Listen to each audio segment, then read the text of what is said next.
네, 여러분 기도하고 시작하겠습니다.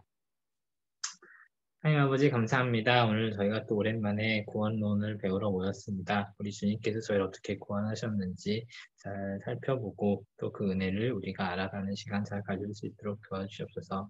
오늘 칭의에 대해서 이야기하려 합니다. 우리 주님께서 저희를 어떻게 의롭다 하셨는지 그게 우리에게 얼마나 큰 선물인지 그런 것들을 잘 생각하고 알아가는 시간 가질 수 있도록 도와주시옵소서.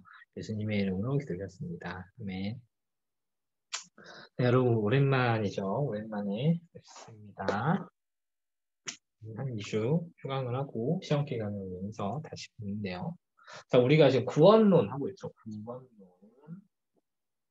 다들 까먹으셨을 테니까 복습을 해봅시다. 자, 구원론. 우리가 다루고 있는 그 구원론이 또 우리 교재에서는 과거 아니다. 일단은 삼위일체 하나님의 이제 성부의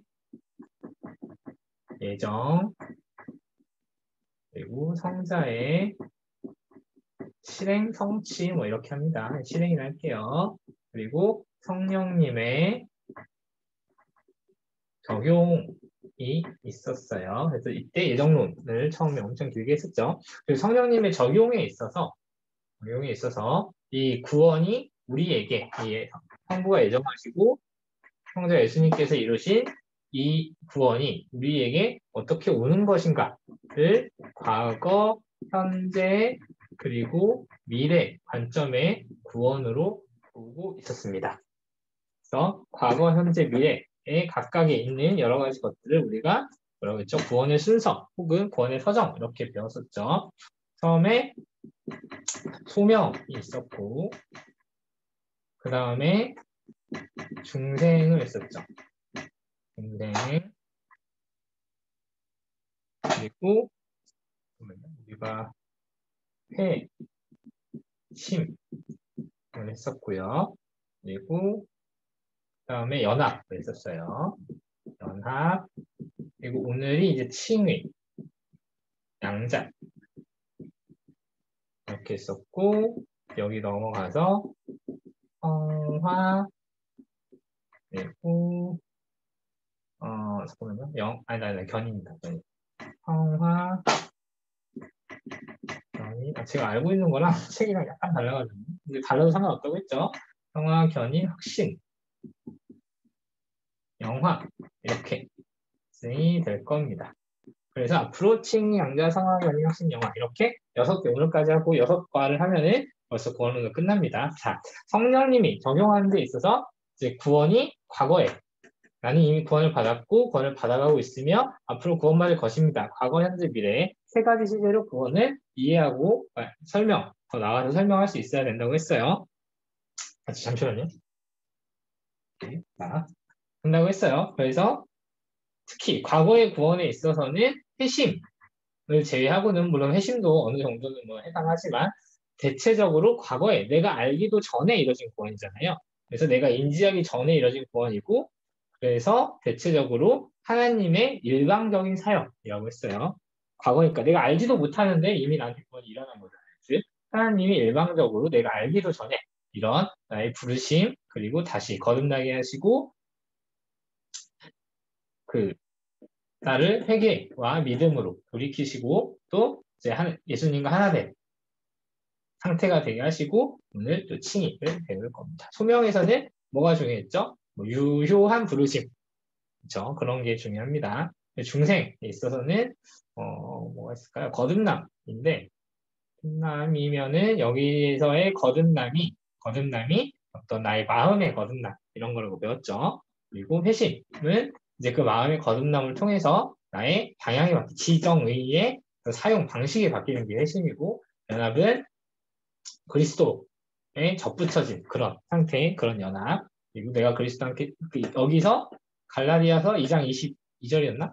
20절이었나? 이게 엄청 중요한 구절이었죠. 내가 그리스도와 함께 십자가에 못 박혔느니 이제 내가 사는 것이 아니오 오직 내 안에 그리스도께서 사시는 것이다. 이제 내가 육체관에 사는 것은 나를 사랑하사 나를 위하여 자기 몸을 보내신 하나님의 아들을 믿는 믿음을 사는 것이다. 라는 아주 중요한 구절이 있었죠. 즉 여기에서 특히 연합에서 가장 중요한 거는 내가 그리스도와 함께 십자가에 못 박혔나니 라는 그런 이제 연합을 통해서 행복한 것만 한 게 아니라 예수님의 고난에도 참여하는 그런 연합. 그러니까 그게 우리가 직전에 했던 그런 내용이었어요. 기억 잘 하시고. 자, 오늘은 그래서 과거 구원에서는 제가 볼 때는 제 개인적으로는 지극히 개인적인 견해입니다. 제 개인적으로는 이 구원론 전체를 통틀어서 이 예정이 첫 번째, 칭의가 두 번째인 것 같아요. 이번에 서정에서는 칭의가 제일 중요하지 않을까. 그래서 중요하다는 거는 다른 게 더 뭐 이렇게 중요하지 않다가 아니라 우리가 특별히 요 두 개를 찍고 넘어가야 구원의 본질, 그러니까 은혜를 통한 행위가 아니라 은혜를 통한 구원의 본질이 무엇인지를 요 두 개를 통해서 특히 잘 드러낼 수 있습니다. 물론 이제 아까도 말했지만 이런 것 자체가 다 하나님의 은혜이긴 해요. 근데 우리가 개념적으로 이제 어떤 그러니까 신학 이런 조직 신학을 처음 접한다라고 했을 때 정말 예를 들면은 저한테 누가 왔어요. 누가 와가지고 딱 1시간만 정말 제일 중요한 거 얘기해달라고 하면서 두 개 얘기할 거예요. 네, 개인적인 견해입니다. 자, 그럼 칭의에 대해서 본격적으로 넘어갈게요. 칭의 여기 지우고 그래서 오늘 성령님의 적용 중에 과거의 구원 중에 하나인 칭의를 오늘 하게 될 겁니다. 자, 칭의가 아주 약간 플레임이 있죠. 여러분 들어보셨겠지만, 네, 플레임을 보통 뭐라고 하죠? 이신칭의라고 합니다. 자, 이신칭의. 이게 믿음으로써 구원받는다는 건데, 이게 한자어예요. 그래서 이게 물론 이제 우리 세대가 뭐 다들 뭐 이과시고 그래서 한자에 익숙하지 않겠지만 그래도 기독교 개혁주의 교회에 다니는 기독교인이라면 이 정도 한자는 알아두시면 어떨까 싶습니다.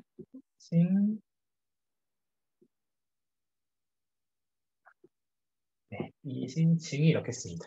이게 뭐냐면은 이게 무엇으로써 그리고 이게 믿으신 그리고 여기는 칭하다. 이거는 의로울자. 그러니까 믿음으로써 의롭다 칭함받는다. 이게 이신칭의 약자예요. 우리가 글로벌 세대니까 영어로 하면은 justification by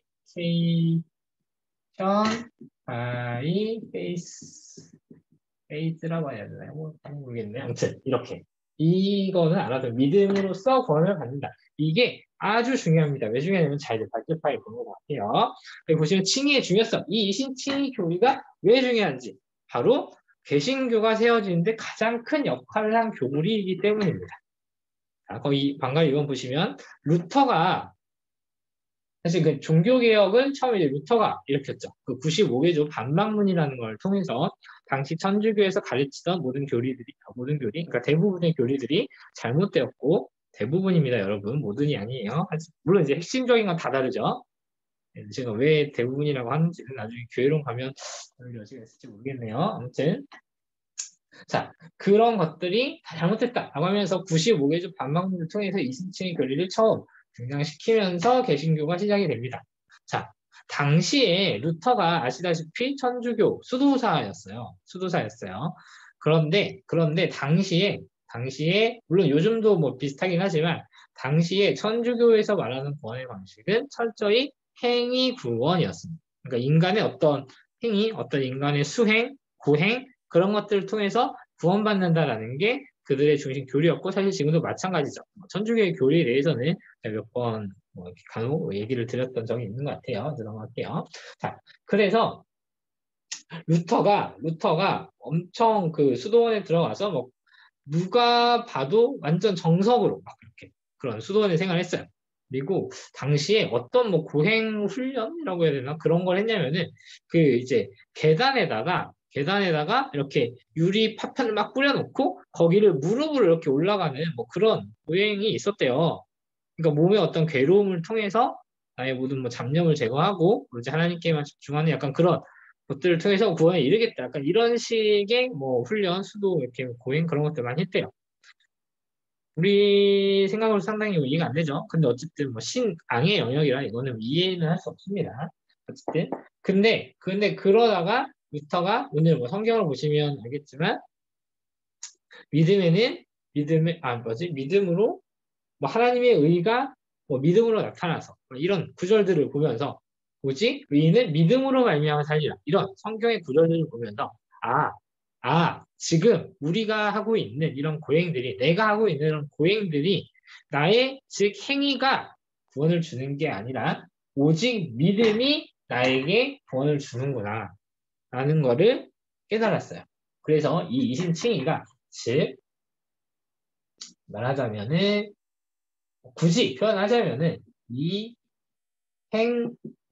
행칭의가 아니라 이신칭이다라고 하면서 기독교 역사가 시작되었습니다.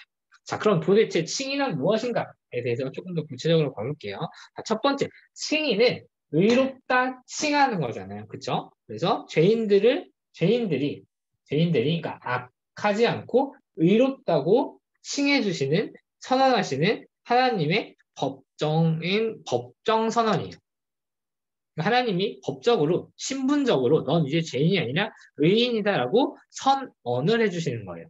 자, 그래서 이게 좀 경험적 변화가 아닌 신분의 변화. 이게 책에 나온다. 영어를 그렇게 그대로 갖다 썼는데 이게 무슨 뜻이냐면은 자, 이런 거예요. 내가 예를 들어서 내가 이렇게 있어요. 내가 어떤 사람이 있어요. 근데 이 사람이 어느 날 어떻게 할까요? 예를 들어서 뭐지? 성규가 있다고 합시다. 성규가 있어요. 성규가 이제 우리 청년부의 투표를 통해서 청년부에 회장이 됐어요. 청년부 회장이 됐어요. 청년부 회장이 됐어요. 그래서 총회를 통해서 홍성규라는 성규라는 형제가 2022년 청년부 회장이 됐습니다라고 청년부 총회를 통해서 이렇게 인정이 됐어요. 그랬을 때 성규의 여러 가지 역할 중에 청년부 회장이라는 하나의 인정하는 어떤 이제 우리의 공감대라든지 그런 게 생겼죠. 근데 얘가 그러니까 성교 청년부 회장이다라는 것 자체가 성규 자체를 바꾸나요? 성규가 갑자기 물론 성규 잘생겼는데 다 잘생겨지거나 혹은 성규가 더 착해지거나 물론 성규 착합니다. 이렇게 막 갑자기 똑똑해지거나 똑똑한 성규지만 어쨌든 그렇게 성규 자체가 변하는 게 아니잖아요. 그렇죠? 성규는 이런 사람이다. 성규는 이제 이런 신분, 이런 역할을 가지고 있어. 라고 청년부 총회를 통해서 이렇게 선언이 된 거예요. 마찬가지입니다. 하나님이 죄인을 의롭다 칭해주시는 거는 그 죄인의 본질 자체가 의인으로 변하지는 않아요. 그러니까,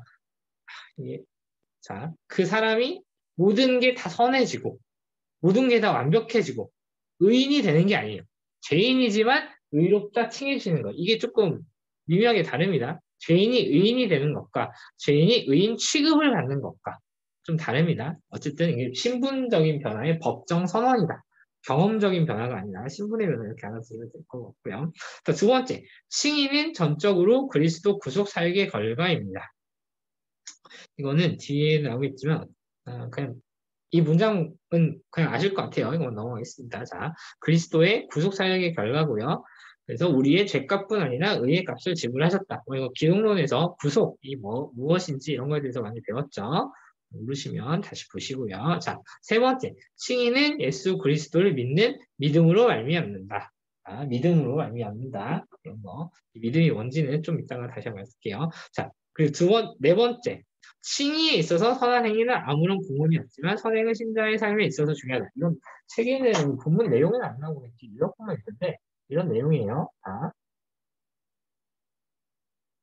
자, 우리가 아까 이렇게 배웠죠. 행위가 구원으로 이어지는 게 아니라고 했죠. 자, 그리고 뭐로? 믿음이 사실은 이렇게 씁시다. 자, 예수 그리스도의 구속 사역이라고 했죠. 예수 그리스도의 구속 사역이 우리에게 구원을 주는데 이때 수단이 믿음이 됩니다. 자, 그리고 우리가 행위가 원인으로 구원을 받는 게 아니라고 했죠. 근데 구원을 받은 사람은 행위, 즉 선행을 하게 되어 있습니다. 이게 4번의 용어. 선행은 신자가 이제 어떻게 살아가는지에 있어서 매우 중요합니다. 그러니까 선행으로서 신자가 되진 않아요. 근데 신자라면 선행을 해야 돼요. 이 인과관계 잘 구별해 보세요. 행위로 구원을 받지 않아요. 행위가 원인이 되거나 혹은 수단이 돼서 구원에 이르진 않아요. 그렇지만 구원을 받은 자는 선행을 하게 되어 있습니다. 이거는 나중에 성화 가서 배우겠습니다. 자, 5번째. 칭의는 오직 예수 그리스도만을 바라보는 것이기 때문에 구원의 확신에 있어서 동의된다. 이것도 제가 확신에서 배우고 있지만 이게 무슨 말이냐면은 자, 예수 그리스도가 구속 사역을 해서 구원을 우리가 받았어요. 자, 예수 그리스도의 구속 사역만큼 우리가 완벽하고 확실하게 믿을 수 있는 게 없겠죠. 이건 결코 변하지 않을 거고 변하지 않는 사실이고 그 성령, 그러니까 삼위일체 하나님이 하신 사역이고 예정된 거잖아요. 결코 흔들림이 없어요. 이게 흔들림이 없다는 건 이 원인이 흔들림이 없으니까 이 결과의 구원도 우리에게 흔들림이 없어요. 자, 근데 만약에 우리 행위로 구원을 받는다라고 하면 우리의 행위에 따라 구원이 이루어진다라고 하면 우리는 하루에도 수백 수천 번씩 구원을 받았다 안 받았다 받았다 안 받았다 계속 왔다 갔다 거리겠죠. 그렇죠? 약간 조금 더 착한 일을 하는 척하면 구원을 받는 척하다가 바로 나락으로 떨어지겠죠. 물론 이제 사실은 엄밀히 말하면 우리 인간은 아무런 선행도 할 수가 없어요. 우리가 인간론 할 때 전적 타락 배웠죠. 아무런 선행을 할 수 없다. 즉 구원에 이를 수가 없어요. 만약에 혹시 선행을 아주 잠시 일시적으로 할 수 있다 하더라도 그렇다면 구원을 아주 잠시 일시적으로 얻는 것밖에 안 됩니다. 우리는 이렇게 된다. 행위로서 구원을 받는다면 늘 불안에 떨는 사람입니다. 그런데 그렇지 않고 이 확실한 원인에 의해 우리가 구원을 받기 때문에 우리는 구원 확신을 할 수 있는 거예요. 자, 이렇게 칭의의 내용을 보시면 될 것 같고요. 자, 3번째, 칭의의 2가지 요소가 있습니다. 자, 칭의는 소극적인 면과 적극적인 면이 있습니다. 제가 예전에 회계하면서 소극적 회계, 적극적 회계 뭐 그런 얘기를 좀 한 것 같은데 비슷해요. 비슷한 맥락입니다. 칭의도 소극적인 요소가 있고요. 그리고 적극적인 요소가 있어요. 자, 소극적인 요소는 우리에게 죄가 없다고 선언해 주시는 것, 그리고 적극적인 요소는 의가 있다고 선언입니다. 선언. 죄가 없어지는 게 아니에요. 의가 생기는 게 아니에요. 우리에게. 하나님이 우리에게 죄가 없다고 간주해 주시고 의가 있다고 간주해 주시는 겁니다. 뭘로 인해서? 이 예수 그리스도의 구속 사역으로 인해서. 즉 우리가 원래 우리에게 죄가 있는데 죄가 없다고 선언해 주시는 거잖아요. 왜냐하면 예수님께서 십자가 구속 사역을 통해서 우리의 죄를 전가받으셨고 반대로 예수 그리스도의 완전한 순종을 통해서 이루신 일을 우리에게 전가해 주셨기 때문이에요. 자, 전가에 대해서도 얘기했었죠. 자, 이게 2가지 요소고요. 자, 4번째, 칭의 기원은 오직 은혜입니다. 자, 오직 은혜 여기 우리가 여기에서 성자의 실행에 대해서 배웠을 때 이게 하나님의 일방적인 사역이다 이런 얘기를 했었죠. 하나님의 일방적인 사역은 보통 우리에게 은혜로 나타나고 다가옵니다. 즉, 이 그리스도의 구속, 은혜로서 우리가 이제 구원을 받을 수 있게 되는 거고, 그래서 하나님의 전적인 우리가 뭘 잘해서 받은 게 아니잖아요. 그냥 예수 그리스도께서 하나님의 일방적인 예정에 의해서 일방적인 실행에 의해서 우리가 그냥 믿음을 받아서 구원을 받는 거예요. 그러니까 우리가 뭐 한 게 없죠. 보탠 게 없어요. 우리가 한 스푼도 보탠 게 없어요. 그래서 우리가 구원에 있어서 자랑할 게 없고 전적으로 하나님 은혜에 감사하며 겸손해야 하는 겁니다. 그게 이제 칭의의 구원이고요. 자, 칭의의 근거는 이제 오직 그리스도입니다. 자, 아까 여기서 이제 뭐라고 했죠? 그러니까 우리가 의롭다 선언을 받는 거는 예수 그리스도의 구속 사역에 의해서 그 완전한 순종이 우리에게 입혀졌다라는 거였잖아요. 그렇죠? 근데 예수님이 완전한 순종, 먼저 하셨기 때문에 우리가 받을 수 있었던 거죠. 이게 첫 번째 방갈 1번 내용이고, 그리고 방갈 2번은 기독론에서 잠깐 다뤘나 기억이 안 나는데 보시면 그리스도의 순종은 우리의 죄를 달았었네요. 형벌을 받으신 수동적 순종과 우리에게 의의 율법을 온전히 준수하신 능동적 순종의 두 가지 면이 있다. 이거는 보시면 되겠습니다. 어떤 내용을 넘어갈게요. 그리고 오늘 책에는 본문에는 안 나옵니다. 이 내용은 그냥 요약본에만 나왔네요. 자, 그리고 6번 칭의의 수단 오직 믿음이라고 있잖아요. 오직 믿음이 제가 구원론 들어와서 이런 말씀을 자주 드렸던 것 같아요. 우리가 믿음으로써 구원을 받는다고 하는데 정확히는 우리의 믿음으로 구원받는 게 아니에요. 여기도 말했죠. 예수 그리스도로가 구속 사역이 원인이 돼서 구원이라는 결과가 있는 겁니다. 우리의 믿음이 결과가 아니에요. 정확히는 예수 그리스도의 구속 사역에 의해서 우리에게 믿음을 주시는 성령님의 작용으로 인해서 우리에게 구원이 비로소 이르게 된 거예요. 사실은 우리가 믿음으로써 구원받는다고 하는데 사실은 이 믿음도 우리가 믿는 게 아니라 성령님이 우리 마음에 뭐 이런 표현을 쓰거든요. 신학적으로는 우리 마음에 불러일으키신 바 그 믿음으로 우리가 구원을 받는 거예요. 그래서 우리가 뭐 우리 사람들끼리도 네가 뭐 배신하지 않을 거라는 걸 믿어 이런 거 있잖아요. 그런 믿음은 사실 이렇게 좀 신학적으로 좀 쪼개서 들어가면은 그런 거는 일반적으로 신념이라고 합니다. 그냥 자신만의 어떤 그냥 개인적 그런 신념. 그래서 우리가 일상적으로 쓰는 그 믿음이란 단어가 성경에서 구원의 수단으로서 쓰이는 믿음이라는 단어랑은 좀 구별해서 쓰시면 좋을 것 같아요. 이거를 박영선 목사님이랑 뭐 믿음 A, 뭐 믿음 B 뭐 이렇게 구별하기도 하는데 어쨌든 여기서 이 믿음, 구원에서 말하는 믿음은 우리가 그냥 국어적 일상생활에서 쓰는 그 믿음이랑은 다른 단어다. 이렇게 알아두시면 되겠습니다. 사람의 믿음으로 구원하는 게 아니라는 거예요. 그리고 믿음은 칭의 원인이 아니라 수단이죠. 자, 여기서 참 우리나라 말이 되게 번역이 잘 되는 게, 자, 여기서 이게 써잖아요. 있어 혹시 그 우리 고등학교 때 배웠던 거 기억나시나요? 이런 뭐 예를 들어 뭐뭐 하면은 자격이고 뭐뭐 써라고 하면 수단, 방법 이런 거라고 했잖아요. 말 그대로 믿음이 원인이 아니라 방법일 뿐이 수단일 뿐이에요. 믿음이. 그러면은 이 믿음의 원인은 뭔가? 예수 그리스도의 구속사요 성령님의 은혜다. 이렇게 이신 칭의를 더 정확하게 이해를 하시면 되겠습니다. 자, 그래서 그 칭의의 결과, 이거는 원의 결과는 뭐 일치하죠. 우리가 하나님과의 관계가 비로소 회복이 되고, 죄인은 하나님과 결코 교제할 수 없습니다. 뭐 신론에서 좀 예전이긴 하지만 배웠었죠. 거룩하신 하나님을 앞에 죄인이 나아갈 수가 없어요. 그리고 바로 뒤에 다음 주에 배우게 될 양자, 하나님의 자녀가 되는 권세를 얻게 되고, 초의 심판대 앞에서 강조할 수 있는 게 칭의의 종합적인 그런 내용입니다. 자, 그리고 여기다 쓸게요.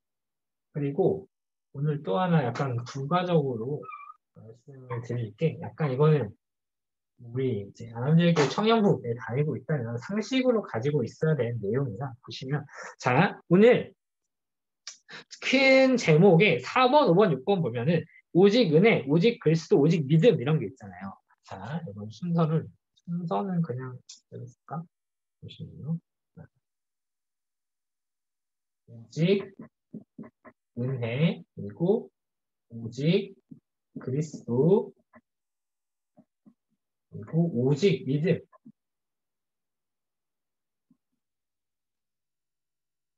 자, 이 세 가지 제목이 있잖아요. 사실은 이거 하나하나가 엄청나게 좀 깊은 교리인데, 오늘 그냥 간단히만 봤어요. 자, 여기에 오직 성경, 그리고, 글씨가 가지고 불편해서 오직 하나님께 영광. 이 다섯 가지는 안한절교회 청년부이시면 외웁시다. 이게 뭐냐면 종교개혁 5대 솔라라고 합니다. 종교개혁 5대 교리예요. 물론 우리가 뭐 다섯 가지 교리 얘기하면은 뭐 튤립 교리 뭐 이런 것도 나오긴 하지만 튤립은 사실 종교개혁 조금 이후에 나왔죠. 정리가 되고 나왔죠. 이 종교개혁 5대 솔라 이거는 그 행위, 구원을 정면으로 반박하는 아주 중요한 다섯 개의 교리입니다.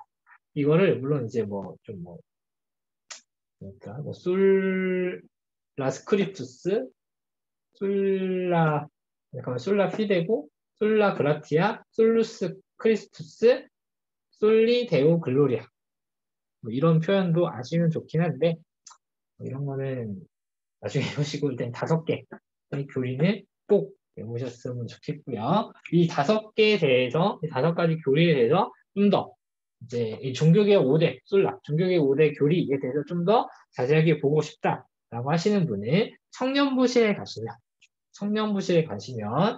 그러니까 그 개혁주의 잠깐만요. 개혁주의 실이 아니구나. 그러니까 칼빈주의 5대 교리? 약간 그런 식으로 해서 책이 있어요. 그럼 보세요.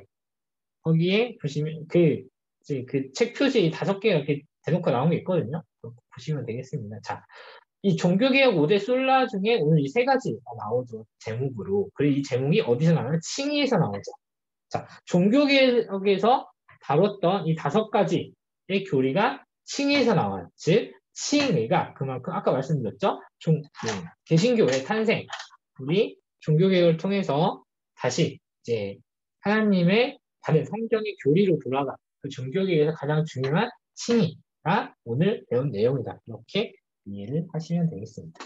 사실 우리 성경이 나온 거는 당시에 이제 당시에 로마 가톨릭에서 엄청 중요했던 게 성경 자체뿐만이 아니라 그 교황의 성경 해석이 엄청 중요했죠.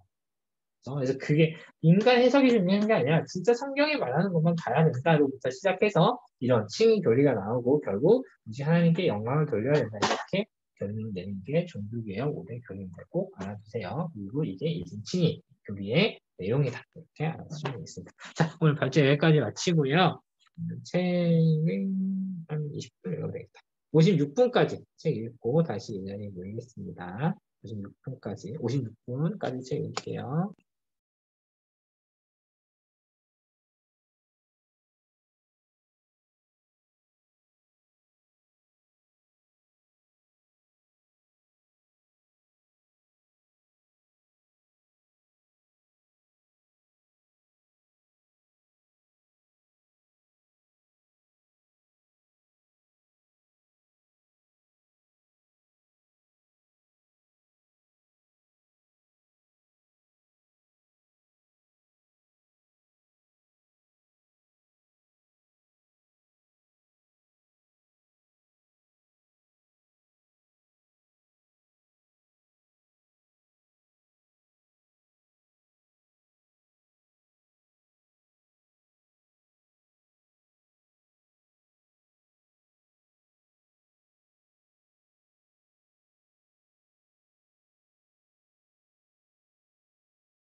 네, 여러분 혹시 질문 있으신가요?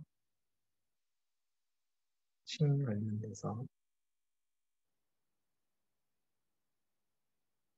없으시면 기도하고 마치겠습니다. 하나님, 저희를 의롭다 칭해주신 그 은혜에 대해서 저희가 묵상하고 배웠습니다. 정말 우리의 행위로서가 아니라 우리 주님께서 불러일으키신 바 그 믿음으로 인하여 우리가 구원받으면 잘 깨닫고 그 믿음 안에서 우리가 어떻게 살아가야 되는지를 다시 한번 기억하는 그런 시간 될 수 있도록 도와주셔서 하나님 정말 악으로만 가득했던 저희를 의롭다 칭해주시고 이렇게 구원하여 주시니 정말 진심으로 감사드립니다. 이 기쁜 구원의 소식을 잘 전할 수 있는 저희들 또한 될 수 있도록 도와주셔서 예수님의 이름으로 기도했습니다. 네. 여러분 수고하셨어요. 레진남 수고하셨습니다. 잘 주무시고 다음에 뵙겠습니다. 감사합니다.